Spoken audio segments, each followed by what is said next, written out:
Try begging. தம்பதிகளிடையே உறவை அழிக்கும் try begging உறவுகள் சில சமயம் பெரிய சண்டைகளால் அல்ல, மெதுவான மௌனத்தால் உடைந்து விடுகின்றன. அன்பு இருந்தும் புரிதல் இல்லாத அந்த இடைவெளி நம்மை உள் ஆழத்தில் சோர்வடையச் செய்கிறது. மனித உறவின் மிக நுணுக்கமான வலி இதுவாகத்தான் இருக்க வேண்டும். நம் மனதில் ஒரு தேவையும் நம் இதயத்தில் ஒரு ஏக்கமும் இருக்கிறது. ஆனால் அதை வெளிப்படுத்தாமல் மற்றவர் நம்மை புரிந்து கொள்வார்கள் என்று அமைதியாக காத்திருக்கிறோம்.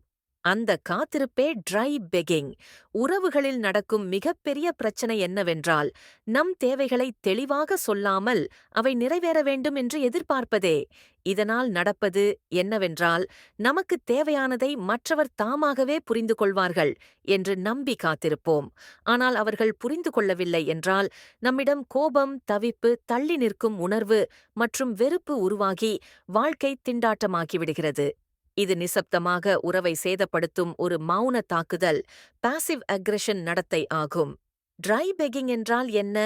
எளிமையாகச் சொல்வதானால், உண்மையில் சொல்ல வேண்டியதைச் சொல்லாமல் சுற்றி வளைத்து சொல்லுவதே ட்ரை பெக்கிங். உதாரணமாக, உங்களுக்கு உங்கள் துணை உதவி செய்ய வேண்டும் என நினைக்கும் போது, இந்த வீட்டுப் பணிகள் எல்லாம் நான் ஒருத்திதான் செய்கிறேன், ரொம்ப சோர்வாக இருக்கேன் என்று புலம்பாது, இந்த உதவியை எனக்காக செய்ய முடியுமா என்று உரிமையாக கேட்கலாம். உங்களுக்கு அன்பு வேண்டும் என நினைக்கும்போது, நீ என்னை கட்டிப்பிடிச்சது எப்போன்னு கூட மறந்துட்டேன் என்று புலம்பாது, எனக்கு உன் அரவணைப்பு வேணும் என்று உரிமையாக கேட்கலாம். நம் உள்ளார்ந்த எதிர்பார்ப்பு அவர் நம்முடைய உணர்ச்சியை புரிந்து கொள்வார் என்பதே. அது நடக்கவில்லை என்றால் நாமே மறுக்கப்பட்டவர்கள் போல உணர்கிறோம்.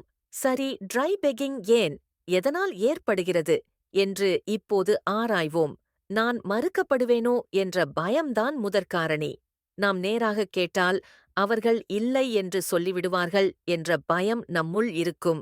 அதனால் சுற்றி வளைத்து கேட்கிறோம். இப்படி செய்து தேவைகள் நிறைவேறாவிட்டாலும், நான் நேராகக் கேட்டது இல்லையே என்று நம்மை நாமே ஆறுதல் கூறி ஆறுதல் அடைகிறோம்.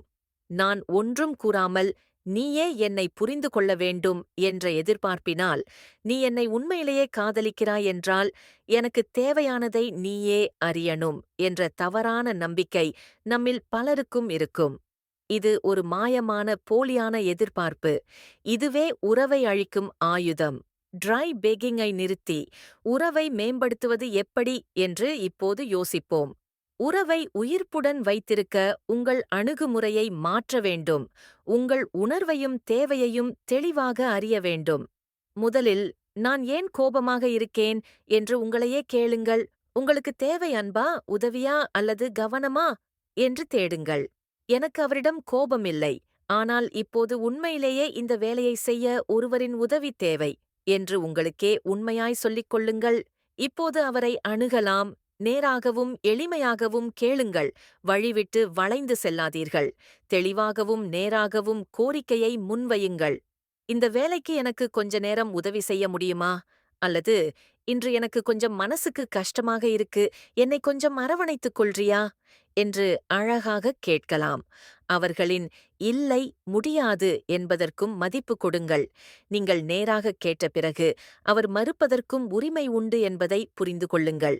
அவர்கள் இல்லை என்றால் அது உங்களை மறுத்ததல்ல என்பதையும், அவர்களின் மன அழுத்தம் அல்லது வேறு காரணமாகவும் இருக்கலாம் என்று புரிந்து கொள்ளுங்கள். அதற்கு பதில், பரவாயில்லை, பின்னர் நேரம் கிடைக்கும்போது பார்த்துக்கலாம் என்று அமைதியாக உங்களை நீங்களே தேற்றிக் கொள்ளுங்கள். நீ இதை செய்யவில்லை, அதனாலதான் நான் வருத்தமாயிருக்கேன் என்று குற்றம் சொல்லாமல், எனக்கு இது தேவை, நீ உதவினால் சந்தோஷமாக இருக்கும் என்று அன்புடன் பகிருங்கள்.